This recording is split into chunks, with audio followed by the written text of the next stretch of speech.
Sir, ಇವತ್ತು ಜಿಲ್ಲಾಧ್ಯಕ್ಷ ಖರ್ಗೆ ಅವರನ್ನ ಮೀಟ್ ಮಾಡಿದ್ರಿ, ಸಣ್ಣ ಸಭೆನೂ ಕೂಡ ಮಾಡಿದ್ರಿ. ಸಣ್ಣ ಇಲ್ಲ, ಫುಲ್ ಮೀಟಿಂಗ್ ಡಿಸಿಸಿ ಮೀಟಿಂಗ್ ಮಾಡಿದೀವಿ, ಜಿಲ್ಲಾಧ್ಯಕ್ಷಗಳ ಮೀಟಿಂಗ್ ಮಾಡಿದ್ವಿ, ಸಣ್ಣ ಮೀಟಿಂಗ್ ಏನ್ ಮಾಡಿಲ್ಲ. ಪಾರ್ಟಿ ಸರ್ಕಾರಕ್ಕಿಂತ ದೊಡ್ಡದು, ಪಕ್ಷನೇ ಬಹಳ ಮುಖ್ಯ ಅನ್ನೋದನ್ನು ಒಂದು ಸಂದೇಶವನ್ನ ನಮ್ಮನ್ನು ಕುಂಡಿಸ್ಕೊಂಡು ಎಲ್ಲ ನೇರವಾಗಿ ಅವರೇ ಜಿಲ್ಲಾಧ್ಯಕ್ಷಗಳಿಗೆ ಯಾರು ಕರೆಸಬೇಕು ಅಂತ ಪ್ರತಿ ರಾಜ್ಯದಲ್ಲಿ ಅವರು ಚರ್ಚೆ ಮಾಡಿದ್ದಾರೆ. ಪ್ರತಿ ಒಂದು ಅಸೆಂಬ್ಲಿ ಟಿಕೆಟ್ ಕೊಡೋಕ ನಿಮ್ಗೆ ಕೇಳಿದ್ರ ನಿಮ್ಮಂತ ವಿಷಯ ಗಮನಕ್ಕೆ ವಿಶ್ವಾಸಕ್ಕೆ ತೆಗೆದುಕೊಂಡ್ರ ಅಂತ ಕೂಡ ಪ್ರಶ್ನೆ ಕೇಳಿದ್ದಾರೆ.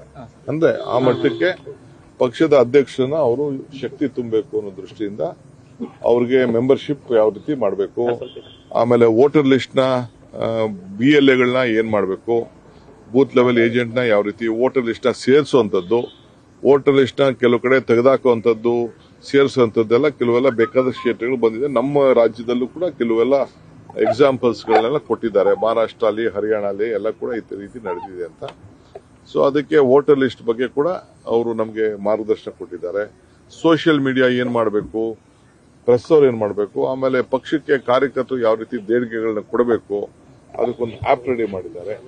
ಸೊ ಜಿಲ್ಲಾ ಕಾಂಗ್ರೆಸ್ ಅಧ್ಯಕ್ಷರಿಗೆ ಯಾವ ರೀತಿ ಅವ್ರ ಅಕೌಂಟ್ಗೆ ₹100 ಕೊಡೋದು ಇರ್ಬೋದು, ₹200 ಕೊಡ್ಬೋದು, ₹500 ಕೊಡ್ಬೋದು. ನೀವೇನು ದುಡ್ಡು ಮಾಡ್ತೀರಿ ನಾವು ಇಲ್ಲಿಂದ ನಿಮ್ಗೆ ಸ್ವಲ್ಪ ಸಹಾಯ ಮಾಡ್ತೀವಿ ಅಂತ ಕೂಡ ಹೇಳಿದ್ದಾರೆ. ಅವ್ರಿಗೆಲ್ಲ ಕೂಡ ಮನವರಿಕೆ ಮಾಡಿದ್ದಾರೆ. ಮುಂದಕ್ಕೆ ಅವ್ರಿಗೆ ಯಾವ ರೀತಿ ಶಕ್ತಿ ಕೊಡಬೇಕು ಜಿಲ್ಲಾ ಕಾಂಗ್ರೆಸ್ ಅಧ್ಯಕ್ಷಗಳಿಗೆ ಅಂತೇಳಿ ನಮ್ಮ ಇದರಲ್ಲಿ ಗುಜರಾತ್ ಅಲ್ಲಿ ಒಂದು ತೀರ್ಮಾನ ಮಾಡ್ತಾರೆ. ವರ್ಕಿಂಗ್ ಕಮಿಟಿ ಮೀಟಿಂಗ್ ಇದೆ, ಇವ್ರ ಅಭಿಪ್ರಾಯ ಎಲ್ಲ ತಗೊಂಡಿದ್ದಾರೆ, ಎಲ್ಲರದ್ದು ಅಭಿಪ್ರಾಯ. ಅದಾದ್ಮೇಲೆ ಅಲ್ಲಿ ಅವರು ಘೋಷಣೆ ಮಾಡ್ತಾರೆ ಡಿಸಿಸಿ ಅಧ್ಯಕ್ಷರು ಏನು ಅನ್ನೋದನ್ನ.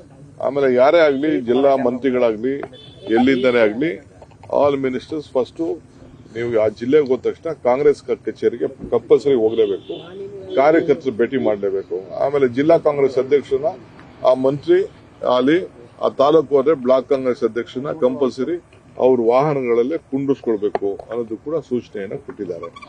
ಸೊ ಇದೆಲ್ಲ ಕೂತ್ಕೊಂಡು ನಾನು ಈಗಾಗಲೇ ಚರ್ಚೆ ಮಾಡಿದ್ದೇನೆ, ಅವ್ರಿಗೆಲ್ಲ ತಿಳಿಸಿದ್ದೇನೆ, ಅವ್ರಿಗೆಲ್ಲ ಧೈರ್ಯ ತುಂಬಿದ್ದೇನೆ. ನೀವು ಪಕ್ಷ ಅವ್ರು ಹೇಳಿದ್ದಾರೆ, ನಿಮ್ಗೆ ಯಾರ ಮೇಲೂ ನೀವೇನು ಡಿಪೆಂಡ್ ಆಗೋದ್ ಬೇಕಾಗಿಲ್ಲ, ನಾವೇ ನಿಮ್ಗೆ ರಕ್ಷಣೆ ಮಾಡ್ತೀವಿ ಅಂತ ಕೂಡ ನಿನ್ನೆ ವೇಣುಗೋಪಾಲ್ ಅವರು ಸುದೀರ್ಘವಾಗಿ ಹೇಳಿದ್ದಾರೆ. ಕೆಲವರೆಲ್ಲ ಅವ್ರ ಪ್ರಾಬ್ಲಮ್ಸ್ನೆಲ್ಲ ಅವ್ರು ಹೇಳ್ಕೊಂಡಿದ್ದಾರೆ. ಅವ್ರು ಯಾರೇನು ಹೇಳ್ಕೊಂಡು ಅಂತ ನಾನು ಅದೆಲ್ಲ ಹೇಳಕ್ ಹೋಗಲ್ಲ ನಾನು. ಸೊ ನಾನು ಅವ್ರ ಪರವಾಗಿದ್ದೇನೆ.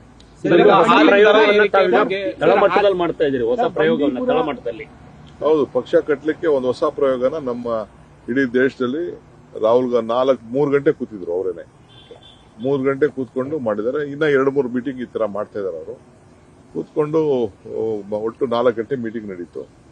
ಸೊ 3 ಗಂಟೆ ಅಧ್ಯಕ್ಷರು ರಾಹುಲ್ ಗಾಂಧಿನೇ ಕೂತ್ಕೊಂಡು ಮಾಡಿದ್ರು. ಆಮೇಲೆ 1 ಗಂಟೆ ಪ್ರೆಸೆಂಟೇಷನ್ ಇತ್ತು.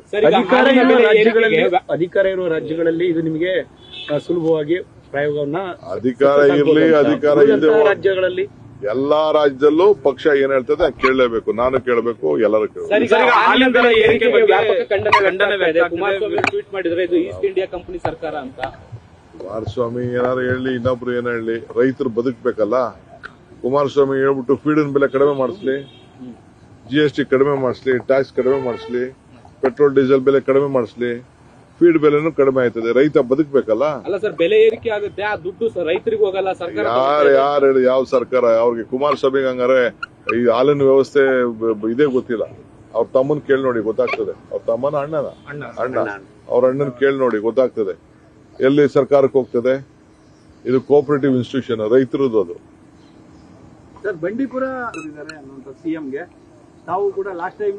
ಹೌದಪ್ಪ, ನಾವು ನೋಡ್ತೀವಿ, ಪರಿಶೀಲನೆ ಮಾಡ್ತೀವಿ, ಚರ್ಚೆ ಮಾಡ್ತೀವಿ, ಆಮೇಲೆ ಮಾತಾಡ್ತೀವಿ. Today you have met the DCCs along with the Congress President Mallikarjun Kharge. How you are planning to strengthen the organization? Yes, they have come out with a new formula of strengthening the Congress party in the country. I am very happy. A good initiative has been taken by very good initiative has been taken over by Mr. Mallikarjun Kharge and Rahul Gandhi.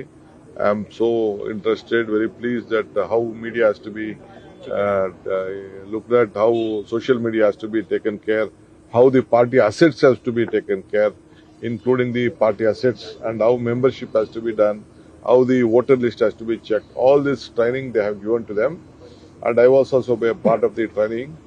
And we will have to go by whatever the party gives it. They want to strengthen the Delhi District Congress Committee. district Congress committee will be more stronger than the other leaders of the district.